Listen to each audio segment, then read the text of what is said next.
네, 파워포인트로 고엘 신학 이제 두 번째. 지난 시간에 우리가 고엘의 개념, 구원의 개념으로서의 고엘에 대해서 우리 구원이 무엇인가, 구원이 오늘날 이 시대에 다양한 개념으로 또 다양한 종교적인 다양성뿐만 아니라 기독교 안에서도 구원의 개념이 굉장히 다양하게 이렇게 소개되고 있다, 이런 말씀을 드렸고요. 우리가 그 동시대적인 다양성을 살펴보기 전에 역사적으로 어떻게 발전해 왔는지, 그래서 동방교회 헬라 철학의 영향을 받아서 디비나이제이션, 우리가 신성화되는 것, 그래서 예수님의 어떤 성육신을 더 강조하는 신학적인 강조가 성육신에 있었습니다. 그리고 그런 성육신의 삶을 닮아가는 어떤 수도원 운동의 어떤 그런 신학적인 기틀들이 마련이 되었던 것에 비해서 또 로마의 서방 교회로 넘어가면서는 어거스틴 신학에 의해서 인간의 전적인 타락에 관해서 이야기하고, 또 국가 조직, 이 조직의 질서를 파괴하는 것이 곧 죄라는 전제 속에서 어떤 개인의 절대 타락을 강조하고, 예수님의 죽음과 부활을 강조, 성육신보다는 죽음과 십자가 부활을 강조하는, 그러니까 사실 오늘날 로만 캐톨릭 또 개신교의 전통도 그 영향을 많이 받고 있습니다. 성 어거스틴의 신학 영향을 우리가 많이 받고 있는데, 이 서방 교회 특징에 관해서 이제 말씀을 드렸고요. 근대 교회로 넘어오면서 사실은 이제 근대 교회는 어떤 구원에 관한 개념이 굉장히 리버럴해지기 시작합니다. 리버럴해진다는 게 왜 그러냐면, 우리가 살펴본 대로 그런 인본주의, 르네상스, 또 인라이트먼트, 그 계몽주의, 그다음에 뭐 산업혁명 등을 통해서 인간이 어떤 유토피아적인 이상 사회를 구현할 수 있다고 하는 자기 구원의 어떤 신학들이 발전하기 시작해요. 자력 구원. 그러다 보니까 인간 사회에 그런 유토피아를 이루지 못한, 인간에게 고통을 안겨준 문제를 해결하는 것, 그것이 곧 구원이라고 생각하기 시작합니다. 그래서 이런 근대 신학의 기반 위에 여러 가지 희망의 신학, 정치 신학, 비신화와 역사 신학, 과정의 신학, 문화 신학, 이런 것들이 쭉 나오다가 이것을 통폐합하는 계기가 된 게 해방 신학이라고 하는 로만 캐톨릭 사제죠. 페루의 사제인 구스타프 구티에레츠가 이 해방 신학을 통해서 하나님을 고엘의 하나님으로 발견하면서 그 고엘의 개념이 인간이 당하는 어떤 실질적인 경제적인 억압이나 착취나 정치적인 억압으로부터 인간을 구원하는 것이 곧 고엘의 개념이라고 정의를 하고 해석을 하고요. 그것을 하나님께 투영해서 하나님이 이스라엘의 고엘이시고 하나님이 해방의 하나님이시다. 그래서 그 인간을 고난으로부터 해방시키는 모든 수단이 어떤 구원의 도구로서 합리화된다, 이런 주장을 하기 시작합니다. 그래서 어제도 말씀드렸지만 체 게바라와 같이 어떤 무장 혁명, 폭력을 정당화하는 조금 이렇게 정치적으로 좌경화된 신학으로 흘러가면서 이제는 운동이 돼버리는 거예요. 블랙 티올로지, 뭐그 페미닌 티올로지, 우리가 여성 신학, 뭐 이런 여러 가지 다양한 신학. 그래서 사회적으로 억압받는 모든 사람들이 해방을 누리게 하는. 그래서 요즘 이제 퀴어 티올로지라고 얘기를 하잖아요. 동성애자들이 그런 어떤 성소수자들을 위한 신학. 그래서 그런 퀴어 티올로지 뭐 이런 거라고. 심지어 제가 보니까 그 애완견들을 위한 티올로지도 있더라고요. 이게 뭐 신학이 어떻게 뭘로 가는지 모르겠습니다. 아무튼 어떤 그런 자유주의 신학의 큰 물줄기를 형성해 가게 되었다. 그런데 저는 구스타프 구티에레츠의 아주 탁월한 신학적인 업적은, 이분이 캐톨릭 신학자지만 고엘이라고 하는 개념을 구원의 중요한, 하나님이 인간 역사에 던지신 구원의 핵심적인 주제라고 하는 사실을 그가 캐치해낸 거. 뭐 복음주의 신학자들 아무도 관심 갖지 않을 때 그가 그 주제를 발견하고 책에서 언급했다는 사실 자체가 제게는 굉장히 이건 정말 한 시대에 하나님이 어떤 주신 인사이트가 아닌가, 또 이 문제를 가지고 많은 복음주의 신학자들이 논의하고 뭐 비판하고 논쟁하고 이러면서 신학의 발전이 이루어지는 거거든요. 그래서 어떤 구스타프 구티에레츠의 해방 신학의 관점을 우리가 완전히 버릴 필요는 없겠다. 우리가 이제 일본 속담에도 그렇고 영어에도 그런 속담이 있습니다. 그러니까 목욕물이 더럽다고 아기까지 함께 버리지 마라. 우리가 다 버릴 게 아니라 그 안에 있는 아기 보물은 간직해야 되는데, 저는 해방 신학에 있어서 이 고엘이신 하나님에 대한 관점, 이 신학적인 관점은 우리가 잘 계승하고 발전시켜야 될 어떤 신학이 아닌가 이런 생각을 좀 하게 됩니다. 그래서 오늘 그 부분에 관해서 좀 말씀을 드리도록 하겠고요. 그렇다면 하나님의 정의를 실현하는 복음은 무엇인가? 어제도 말씀드렸지만 사실 오늘날 이 시대 젊은이들의 관심은 정의에 있습니다. 공평과 정의. 이게 사실 미국의 건립 이념 중에 하나죠. Justice and Equality. 어떤 가장 중요한 공평과 정의에 어떤 관심이 있는데, 이 해방 신학이 이야기하는 구원으로서의 정의, Justice of God. 과연 이 하나님의 정의가 무엇이냐를 우리가 한번 좀 고민하고 또 성경적인 대안을 생각해 보는 것이 필요합니다. 해방 신학이 가지고 있는 어떤 아주 근본적인 어떤 문제들을 신학자들이 지적하기 시작해요. 그래서 우리가 이제 어떤 부분에서 이 해방 신학이 아주 중요한 주제를 이렇게 성경에서 캐냈음에도 불구하고 그 캐내는 방식이나 또 그 다듬는 방식이 잘못되었기 때문에 문제가 있다면 그 문제가 무엇인지를 한번 좀 생각해 보면 좋겠습니다. 그 해방 신학의 가장 본질적인 문제가 바로 성경 해석학의 문제다. Biblical hermeneutics. 그 성경의 본문 고엘이라고 하는 단어를 해석하는 구티에레츠의 방식이 잘못되었다.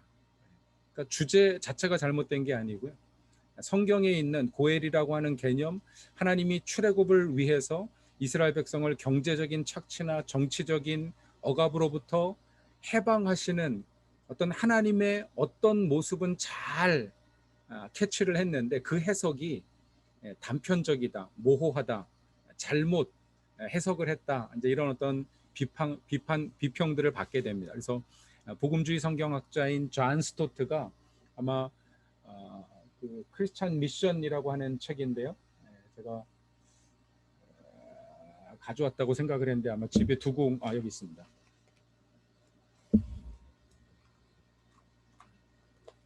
새로 나온 책인데 이제 선교란 무엇인가라고 번역이 됐어요.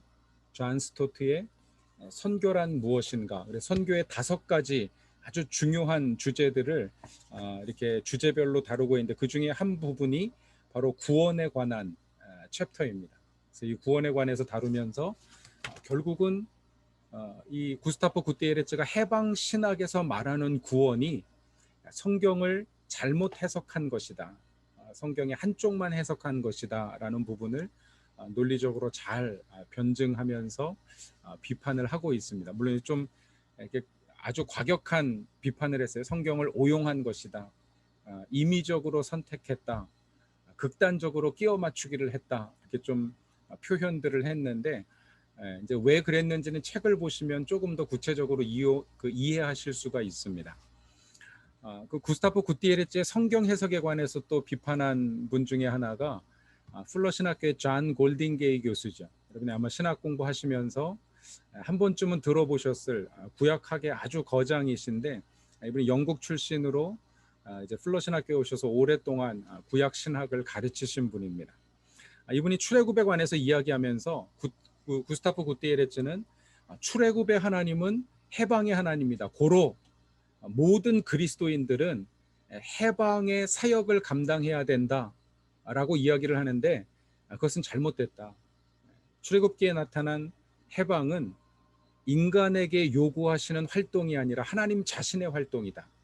하나님이 행하시는 일이지 그런 기적의 역사를 인간으로 하여금 하게 하신다고 하는 어떤 근거가 성경적인 근거가 희박하다 이렇게 이야기를 하고요. 또 하나 해방의 목적이 해방 신학이 이야기하는 것처럼 어떤 완전한 자기 실현, 휴머나이제이션, 인간의 자아 실현이 해방의 목적이 아니라 해방의 목적은 섬김의 주체가 바뀌는 것이다. 그래서 바로를 섬기고 우상을 섬기던 이스라엘 백성들이 광야로 나와서 여호와 하나님을 섬기는 것. 우리가 이제 섬기다 아바드라고 하는 그 히브리어가 사실은 노동하다 그런 의미도 있고요. 또 하나는 예배하다 그런 의미도 있습니다. 그렇게 노동으로서 바로를 섬기던 이스라엘 백성들이 이제는 여호와 하나님을 섬기는, 하나님을 예배하는 공동체가 되는 것이 해방의 목적이다. 고로 정치적인 경제적인 해방만을 추구하는 해방 신학의 어떤 그런 정치적인 아젠다는 성경이 이야기하고 있는 이 영적인 아젠다, 하나님과의 관계가 회복되고 하나님을 예배하는 섬기는 공동체를 만드시기 위한 하나님의 출애굽의 목적을 왜곡한 것이다. 이렇게 이제 비판을 했고요. 결국 궁극적인 목적은 이스라엘과 열방이 여호와를 인정하는 것이다. 그럼 이 출애굽하면서 하나님이 계속해서 바로에게, 모세에게, 이스라엘 백성들에게 하시는 말씀이 무엇이냐면 이는 내 백성이 내가 여호와인 줄을 알게 하려 함이니라. 그럼 이 구절이 한 8번 이상 반복이 됩니다. 그러니까 출애굽의 목적은 하나님이 누구신지를 알게 하는 것이 목적이다. 해방 자체가 목적이 아니라 궁극적인 목적은 홀로 하나이신 하나님이 인간 역사 가운데 개입하셔서 보이지 않는 그 하나님을 계시하는 것. 그것이 하나님의 어떤 출애굽, 해방의 구원의 목적이다라고 하는 사실을 지적하면서 해방 신학이 이야기하고 있는 어떤 정치적인 아젠다, 또 그 인간 해방의 도구로서의 어떤 혁명에 관한 신학적인 지지들, 이런 것들이 잘못됐다는 것을 이렇게 비평한 그런 신학자입니다. 그래서 이제 플러 신학교의 존 골딩게이가 이 출애굽의 고해를 해석하면서 결국은 해방 신학의 고헬의 이해가 편협하다, 온전하지 못하다, 성경을 완전하게 이해하고 있지 못하다, 이런 부분들을 증명하면서 목적이 없는 해방은 또 다른 타락과 포로기를 낳는다. 결국 이스라엘 백성들이 애굽에서 해방되었는데 하나님을 알고 하나님을 예배하는 공동체로서 영적인 목적을 제대로 이해하고 수행하지 못하니까 결국은 또 다른 포로기에 접어들게 되었다. 이게 이제 바벨론 포로기죠. 그래서 어떤 정치적인 아젠다에 의한 해방이 아니라 영적인 목적이 우선된, 하나님과의 관계가 회복되고 하나님을 알고 하나님의 백성으로 세워지는 이 목적이 해방의 궁극적인 목적이라고 하는 사실을 변증했습니다. 그런가 하면 이제 크리스틴 거더프라고 하는 역시 캐톨릭 신학자예요. 이분은 이제 해방 신학자 중에서 여성 신학을 하는 페미닌 신학자인데, 이분은 이런 지적에 대해서 반론을 펼칩니다. 이 서구 신학자들이 자꾸 해방 신학에 대해서 해석이 잘못됐다고 이야기하는데 그렇지 않다. 왜냐하면 서구 신학자들은 텍스트 중심의 해석을 이야기한다. 당신들은 지금 성경 해석이 잘못됐다고 이야기하는데 우리의 남미의 상황은 성경 해석보다 중요한 게 상황의 해석이다. 지금 남미 사람들이 살아가고 있는 그 고통받는 상황의 문제가 더 심각하기 때문에 상황 중심의 성경 해석의 모델을 보여준 거지, 이 성경 본문을 놓고 이게 어떤 의미냐를 주석학적으로 해석적으로 이렇게 해가지고 그 해방신학을 비평하는 것이 정당하지 않다, 이런 변론을 했고요. 또 서구 신학자들이 이 구스타프 구티에레츠를 비판하는 것을 이것은 해석학적인 이데올로기다, 서구 신학자들이 남미 신학, 비서구권 신학자들을 비난하는 어떤 자기 이데올로기에 갇혀 있다라고 하면서 서구 신학자들을 또 이렇게 비판하면서 이 해방 신학을 변론하는 어떤 신학적인 논쟁이 여전히 지금 온고잉 되어 가고 있습니다.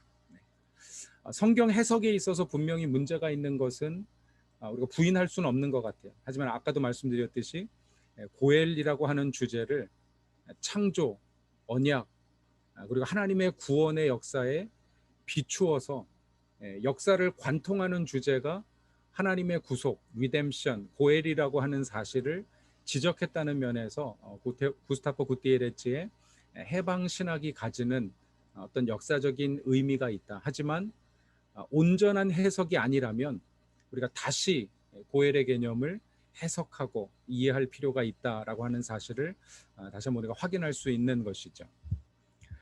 그럼 이어지는 이제 그 신학자 중에 독일의 선교학자인 피터 베이어하우스라고 하는 분이 있는데, 이분은 뭐 선교학자로서 아주 유명한 분이고요. 로잔 무브먼트의 핵심적인 어떤 기틀을 놓기도 했고, 사실 이 WCC와도 아주 관련이 깊은 분들입니다. 그래서 60년대 초반부터 해서 이 70년대 초반에 이 해방 신학이 등장하면서 74년도에 로잔 무브먼트가 모이기 이전에 71년, 2년, 3년에 WCC 모임에 복음주의자들도 같이 참여를 했거든요. 그 당시에는.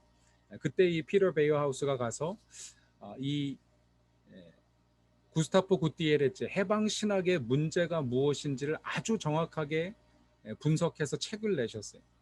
이분이 낸 책이 1992년도에 하나님 나라와 이상 세계의 과오라고 하는 책을 쓰셨습니다. 하나님 나라와 이상 세계의 과오라고 하는 책인데, 이 책의 부제가 아주 재밌어요. 이 뭐라고 부제가 적혀 있냐면, 성경적 하나님 나라를 정치적 위조품과 분별하기.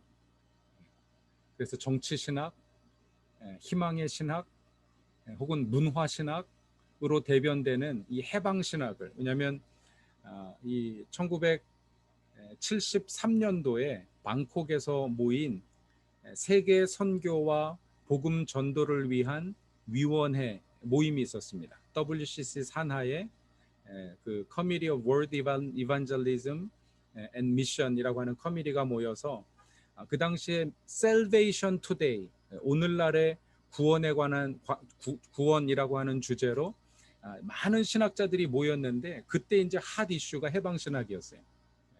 해방 신학이 오늘날의 근대 신학을 대표한다, 대변한다. 그래서 모든 자유주의 신학을 신학적으로 통폐합하는 어떤 정말 신학적인 그 뭐 복싱 매치 게임이라면 완승을 하는 그런 계기가 되었는데, 그 집회에서 발표된 그 어떤 학문적인 아카데믹 모임이죠. 수많은 논문들을 분석하면서 피터 베이어하우스가 이것은 하나님 나라의 정치적인 위조품이다. 이게 진본이 아니다. 우리가 성경을 통해서 정말 진본을 찾아야 된다. 이런 주장을 하기 시작했습니다. 그가 이제 가장 심각한 문제로 지적한 것이 무엇이냐면, 결국은 이 해방 신학이 남미의 억압과 착취라고 하는 현실을 잘 분석은 했는데, 그러니까 상황을 잘 이해하고 신학을 상황화하려고 했는데, 문제는 방법론이다. 막시즘이라고 하는 이념적인 어떤 도구를 통해서 상황의 문제를 해결하려고 하고, 그 막시즘이라고 하는 이념 사상을 성경 해석의 틀로 사용을 하다 보니까 결국은 해방 신학이 갖고 있는 어떤 편향성, 그러니까 이게 저는 뭐 물론 잘못됐다고 이야기할 수도 있는데요, 완전하지 않다고 이야기하는 것이 더 정확하지 않을까. 성경에 분명히 하나님의 구원이 가지고 오는 해방과 자유의 모티프가 있습니다. 우리가 그걸 부인할 수는 없지만, 그것이 완전히 어떤 성경적인 가치를 반영하기 위해서는 우리가 존 골딩게이나 존 스터트 같은 어떤 신학적인 석학들이 이야기한 하나님 나라의 어떤 가치, 하나님과의 관계, 하나님을 예배하는 공동체로서의 어떤 구원의 궁극적인 목표들, 이런 것들도 함께 어우러진 해석이 돼야 되는데, 반쪽짜리 해석이었기 때문에 이런 복음주의자들의 강한 비판 속에 좌초되게 되는, 우리 이제 복음주의 쪽에서는 뭐 해방 신학을 이야기하면 이건 신학이 아니라고 이야기할 정도로 아주 강하게 반대하는 그런 좀 아쉬움이 있습니다. 크로아티아의 신학자인 졸탄 베겔이라고 하는 분 역시 이 해방 신학이 가지고 있는 어떤 역사적인 전제가 바로 마르크스주의자들의 전제와 같다. 사실을 논문을 통해서 잘 밝혀냈고요. 그래서 하나님의 나라가 더 이상 영적인 나라가 아니고 이 해방 신학이 추구하는 하나님의 나라는 정치적, 경제적인 실제에 수립될 수 있는 그런 나라다라고 하는 어떤 현세적인 입장을 취하고 있다. 그러므로 구속 역사의 중심적인 이미지인 그 백성의 출애굽은 혁명의 활동이 되었으며, 구속이라는 단어는 지상의 한시적인 것으로 환원되어 해방이라는 단어로 대치되었다. 하나님의 구원, 구속이라는 단어가 해방으로 대치되면서 많은 기독교적인 용어들이 다른 의미를 갖기 시작했다, 이런 이야기를 합니다. 존 스토트도 지적을 했지만 이 해방 신학에서의 회심은 우리가 죄를 깨닫고 죄를 고백하고 예수 그리스도의 죄사함, 십자가의 은혜를 인정하고 받아들이는 것, 그게 회심이 아니라 이 해방 신학의 회심은요, 죄에 대한 정의에서부터 출발합니다. 죄가 뭐냐면 이웃이 당하는 고난을 돌아보지 않는 것, 그게 해방 신학이 규정하는 죄예요. 고통당하는 현실을 외면하는 것. 회심은 이웃이 당하는 고통에 우리의 삶을 돌이키는 것, 이웃이 당하는 고통에 참여하는 것, 그것이 곧 회심입니다. 그러다 보니까 기독교 용어들이 다양한 면에서 회심, 전도 같은 것이 예수 그리스도 십자가 복음을 전하는 것이 이반젤리즘이 아니고요, 바로 그 이웃이 당하고 있는 고통으로 사람들을 돌이키기 위해서 동원하는 것, 사람들을 설득하고 캠페인하는 것, 그게 곧 전도가 돼버렸어요. 그러니까 이게 어떤 기독교 용어의 개념들이 다시 이런 정치적인 색채로 채색되면서 아주 심각한 문제를 유발하게 되었다. 기독교를 떠났다고 이 크로아티아의 신학자인 졸탄 베겔은 이 해방 신학은 기독교를 떠났다, 이렇게 이야기할 정도로 좀 신랄하게 비판을 했습니다. 해방 신학에 대한 평가들을 보면은요, 우리가 이건 뭐 그냥 29페이지, 이건 아무 의미가 없고요. 제가 썼던 어떤 아티클의 한 부분인데 간단히 한번 읽어보겠습니다. 출애굽의 구속 사건이 애굽의 압제 아래 고통당하는 이스라엘 백성을 위한 정치적, 경제적, 사회, 종교 해방을 가져온 사건임을 우리가 부인할 수는 없다. 출애굽 사건에서 하나님의 해방은 초자연적인 심판을 도구로 사용했기 때문에 어떤 면에서 보면 사실 상당히 과격한 양상으로 나타나죠. 이스라엘 애굽의 군대를 수장시키시고 뭐 이런 양상이니까 과연 성경은 그처럼 과격한 혁명적 해방을 지지하고 있을까? 성경에는 전혀 다른 관점을 제시하는 본문들이 존재한다.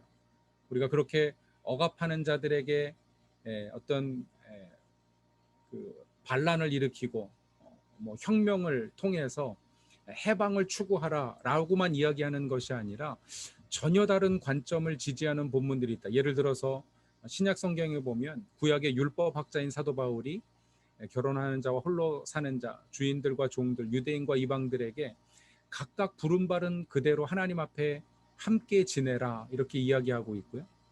그들이 살아가야 할 그리스도인으로서의 인간 관계의 전형은 서로 죽게 하듯 하라는 거예요. 주인이 종에게 죽게 하듯, 종이 주인에게 죽게 하듯, 그런 어떤 화합하는 공동체를 만드는데 주안점이 있었는데, 그렇다면 사회 혁명과 발전을 주장하는 어떤 제도적인 혁명을 주장하는 해방 신학에서 이런 본문들을 어떻게 주의하고 해석할 것인가. 그러니까 성경을 해석할 때 하나의 증거 본문만 가지고요, 그것이 모든 것을 이야기하는 양 지지 본문으로 사용하는 것은 굉장히 위험한 일입니다. 성경 해석학에 있어서 우리가 프루프 텍스트라고 이야기를 하죠. 증거 본문.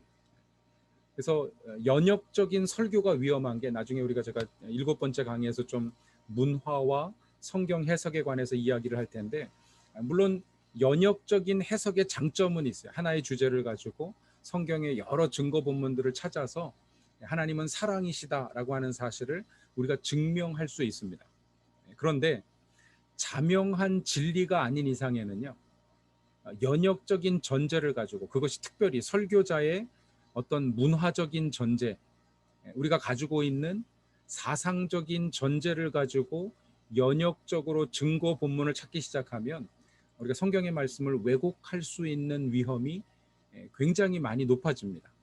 그래서 제가 이제 특별히 이제 젊은 설교자들에겐 가능하면 귀납법적으로 본문을 연구해서 본문이 이야기하는 메시지를 가지고 그것을 커뮤니케이션하는 메신저가 되는 훈련이 먼저 되어야, 그리고 그 성경 해석, 귀납법적인 성경 해석에 어떤 기반되어서 어떤 성경 신학적인 틀을 갖추고 나서, 그리고 나서 나중에 연역적인 설교들을 하기 시작하면 굉장히 파워풀한 설교를 할 수가 있습니다. 그런데 잘못하면, 그러니까 젊어서 성경 주해 훈련이 안 돼 있는 상태에서 연역적인 설교만 하기 시작하면은 그냥 내가 관심 있는 본문들 몇 개 가져다가 자기가 하고 싶은 이야기를 하게 되는 그런 어떤 오류에 빠질 수 있기 때문에, 우리가 이제 성경 해석의 방법론, 특별히 이제 이 해방 신학의 어떤 오류가 바로 그런 증거 본문을 채택하는 방식의 성경 해석의 문제라는 것을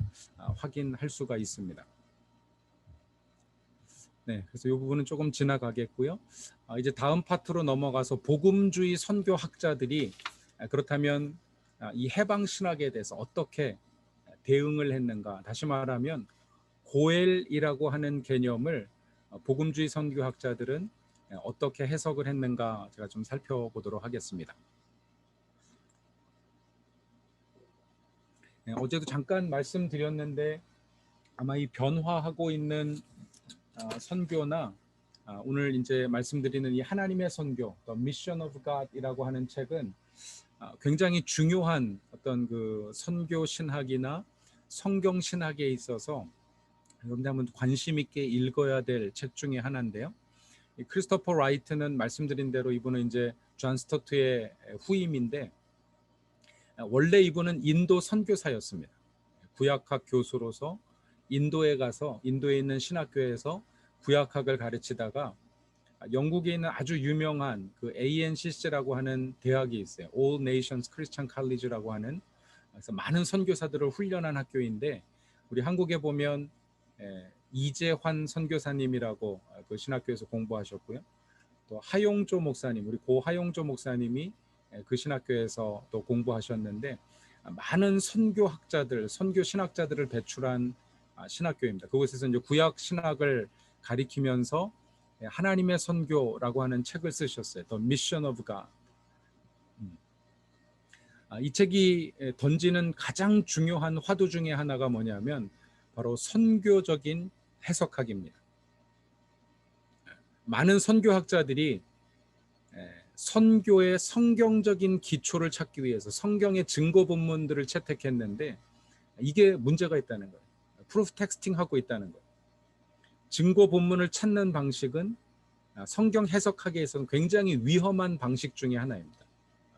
근데 그게 아니라 성경을 해석하기 위한 선교적인 어떤 그 파운데이션, 미셔널 파운데이션을 찾아야 된다. 왜냐하면 하나님의 선교는 성경보다 크기 때문이다. 이런 전제를 선언했어요. 그럼 하나님의 선교는 성경보다 크다. 어떻게 생각하십니까? 이분이 말한 요지가 무엇이냐면 하나님께서 다메섹과 아수르와 바벨론에 행하신 하나님의 선교 사역은 요나서나 혹은 나훔이나 혹은 다니엘서에 기록된 것 이상이다. 그 모든 것을 다 기록할 수 없다. 요한복음에도 보면 사도 요한이 예수님께서 행하신 일을 다 기록하려면 천지를 두고도 모자랄 것이라고 이야기를 하는데요. 그러니까 다 기록한 것이 아니라 하나님의 선교, 하나님의 구원 역사의 일부분만 기록한 것이 성경이다. 이렇게 이야기하는 거예요. 이것이 조금 더 설득력 있는 근거가 무엇이냐면 바로 기독교 2000년 역사입니다. 그러니까 성경에 기록되지 않은 하나님의 구원의 역사가 2000년 교회사 속에 펼쳐진 것을 놓고 볼 때 하나님의 선교는 기록된 성경보다 더 크다라고 하는 그의 전제가 타당하다. 이것은 옳은 관점이다라고 하는 사실을 우리가 동의할 수가 있죠. 그래서 선교적인 근거, 성경 해석의 선교적인 근거를 찾는 것이 오늘날 설교자들에게 또 성경 신학자들에게 굉장히 중요한 사명이라고 하는 사실을 크리스토퍼 라이트가 잘 정리를 해냈습니다. 선교적인 해석학이 무엇인가? 선교적인 해석학은 다문화 해석학이다. 그래서 같은 본문을 두고 다양한 해석이 나올 수 있다라고 하는 이야기. 제가 이제 첫 시간에도 말씀드렸지만 전통적인 해석학은 성경 해석학에서 이야기하는 성경 신학에서 얘기하는 해석학은 해석과 의미가 1대1의 관계를 가지고 있습니다. 그러니까 해석은 하나밖에 없는 거예요. 사실 이건 캐톨릭의 해석 모델이죠. 그래서 캐톨릭은 교황청에서 해석을 해낸 것 이외에 사제가 프리스트들이나 혹은 파더들이 개인적인 해석하는 것을 용납하지 않습니다. 교황청에서 나온 해석 지침을 가지고 어떤 설교를 미사문을 읽든지 뭐 그렇게 하는 것을 볼 수가 있는데, 오늘날 성경 신학이 그런 방법론을 그대로 가지고 와서 하나의 본문에 올바른 해석은 하나만 있다고 하는 이야기를 하는데, 그렇지 않다는 거예요. 하나의 본문에 문화적인 다양성을 가진 다양한 신학자들이, 아프리카 신학자들이 보는 게 다를 수 있고, 아시아 신학자들이 보는 게 다를 수 있고, 서구 신학자들이 보는 게 다를 수 있기 때문에 해석의 다중성을 우리가 인정해야 된다. 하지만 그 의미의 상대성을 지지하는 것은 아니야. 이것도 옳고 저것도 옳고 다 옳다라고 하는 어떤 상대주의, 렐러티비즘을 의미하는 것은 아니다.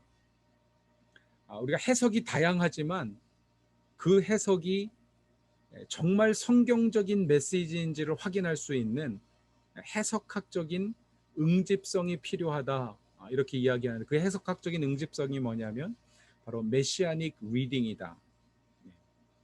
예수 그리스도께서 메시아이시고 그 예수 그리스도를 증거하는 메시지가 그 해석에서 해석의 결론으로 나오게 될 때 그것이 선교적인 해석학으로서의 가치, 의미를 지닌다, 이렇게 이야기하고 있는 것이죠.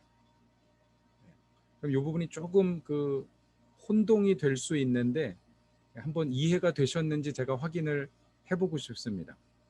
그럼 요 부분이 좀 이해가 되시나요? 선교적인 해석학이 무엇인지 혹시 이해가 되신 분 한번 손 들어 보시겠어요? 네, 대강 이해가 되신 분, 네, 이해가 안 되신 분, 조금 시간이 지나면서, 네, 감사합니다. 제가 고해를 해석하는 방식이 어떤 선교적인 해석학의 하나의 모델을 이제 보여주게 되는데요.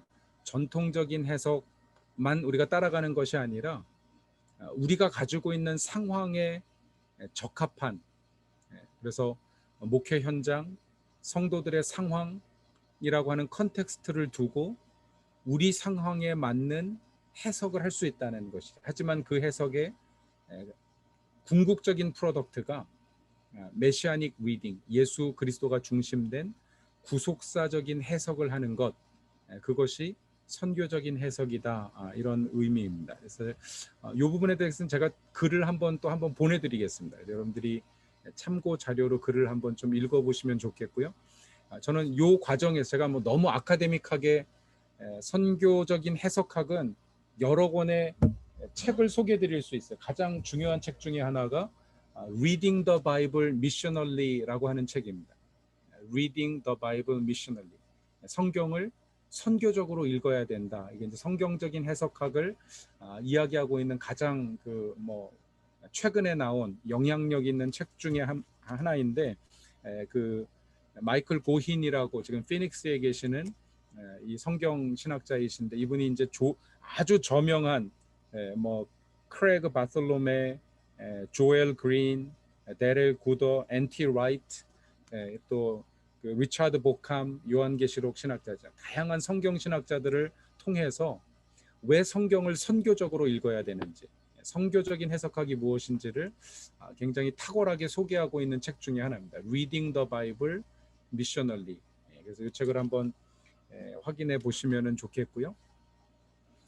고엘 신학으로 계속 좀 넘어가도록 하겠습니다. 특별히 이제 크리스토퍼 라이트가 하나님의 선교라고 하는 책에서 2장에 걸쳐서 하나님의 구속을 이렇게 추적하고 있습니다. 하나님의 구속 역사.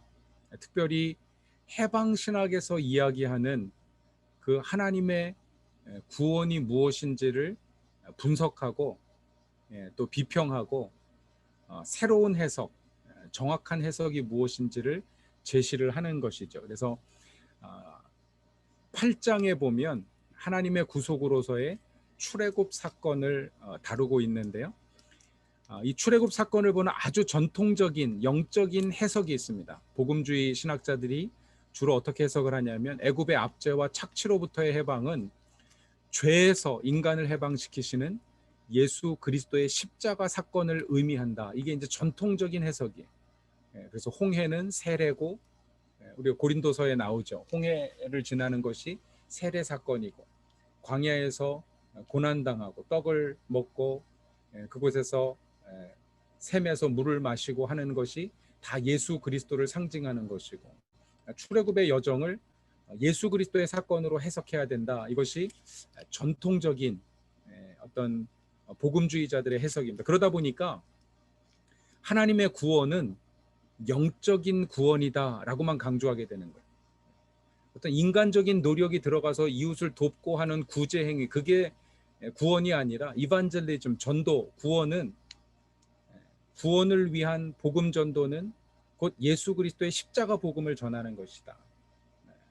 여기에만 포커스가 맞춰져 있습니다. 그런가 하면 이제 근대적인 해방 신학에서는 그 출애굽 사건을 오히려 반대로 해석하는 거예요. 영적인 해석으로만 보지 말고 이것은 인간의 억압과 착취를 철폐하기 위한 하나님의 혁명 사건이다. 그러므로 인간에게 고난을 가져다주는 모든 종류의 억압과 착취를 우리는 혁명이라는 수단을 통해서 철폐해야 된다. 그것이 곧 하나님의 출애굽 사건, 구속이 주는 의미이다라고 해석을 하는 것이죠. 전혀 다른 해석을 하고 있는 이 두 가지 해석을 분석하고 나서 그가 이렇게 이야기합니다. 출애굽의 해방은 세상을 구속하시는 하나님의 영적인 해방과 사회적인 책무를 모두 다 강조하고 있다. 이게 결론이에요. 정반합이죠, 그죠? 기존의 해석이 있는데 반대해가지고 막 이렇게 반대하니까 헤겔의 해석학적인 모델을 쫓아서 이건 둘 다야 라고 지금 해석을 하고 있는 것인데, 사실 이제 어떤 면에서 보면 제가 뭐 간단하게 말씀드려서 그렇지만 이 8장이 한 100페이지 이상 되는 논문이기 때문에 아주 성경 신학적인 논리를 가지고 왜 출애굽기가 이 두 가지를 다 요구하고 있는지 아주 논리적으로 잘 설명을 해주고 있습니다. 그런가 하면 9장으로 넘어가면서 그 출애굽과 연결돼서요. 왜냐하면 출애굽기 6장 6절 7절에 보면 내가 너를 구속하겠다라고 말씀하시는 그 고엘이라는 단어와 또 레위기 25장에 가면 특별히 고엘 법이 제정이 되고 있는데 그 두 가지를 연결시키는 거예요. 이게 크리스토퍼 라이트의 기여라고 볼 수 있습니다. 왜냐하면 구티에레츠는 출애굽기 6장 6절만 가지고 고엘을 이야기했어요. 하나님은 이스라엘 백성을 해방시키는 하나님이시다. 그런데 크리스토퍼 라이트는 이 구티에레츠가 말한 고엘이라고 하는 단어는 사실 출애굽기 레위기 25장에 제정된 희년법의 어떤 부속 조항이다. 이렇게 이야기를 한 거예요. 그래서 이 하나님의 선교 제9장 하나님의 회복으로서의 희년, The Jubilee as God's Restoration 이라고 하는 챕터를 통해서 레위기 25장을 살펴봅니다. 거기에 고엘 제도가 어떻게 제정이 되었는지, 그 책에서 희년과 고엘의 차이를 두 가지로 얘기해요. 하나는 시행의 시기, 타이밍과 시행의 목적, purpose, 이 두 가지가 다르다. 고엘은 아무 때나 구속할 수 있습니다. 그런데 희년은 50년마다 한 번씩 구속하는 거예요.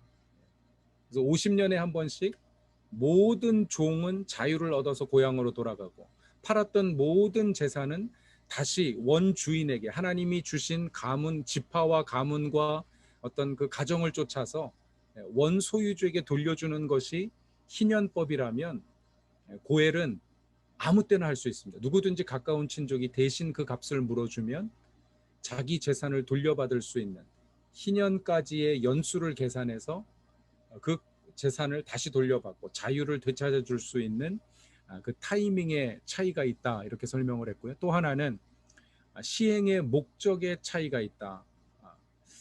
그 목적의 차이는, 희년은 국가적인 리셋입니다. 내셔널 리셋. 50년에 한번 단추를 딱 누르면 다시 다 초기화되는 거예요. 그런가 하면 고엘은, 이것은 아주 개인적이고 가정적인 의무를 이야기하고 있다. 희년은 그냥 이게 율법으로, 국가적인 법으로 제정돼서 한 번에 다 시행하는 것이지만, 고엘은요, 누군가의 희생을 요구합니다. 그래서 희생적인 보상과 자발적인 순종을 통해서 고통당하는 이웃을 위해서 고엘이 되는 사람이 그 책임을 감당해야지만 구속받을 수 있는 거예요. 감당 안 하면 구속받지 못합니다. 희년까지 기다려야 돼요. 뭐 그걸 요구할 만한 또 다른 근거는 없어요. 그래서 자발적인 순종을 요구한다는 면에서 고엘과 희년은 큰 차이가 있다, 이런 이야기를 하지만, 문제는 이 크리스토퍼 라이트가 너무 안타깝게도요, 고엘을 희년법의 부속법이다, 이렇게 얘기를 해요. 고엘은 따로 제정된 법이 아니라 레위기 25장의 고엘법은 희년법의 부속 조항으로 주어진 것이지 이것이 별개의 법은 아니다, 이렇게 이제 이야기하는 것이, 제가 볼 땐 너무 이게 신학적으로 안타까운 거예요. 왜냐하면 고엘을 성경 전체를 놓고 이해하면 이렇게 얘기하지 않아도 될 텐데 라는 생각을 가지고 제가 조금 더 연구를 하게 된 계기가 됐고요.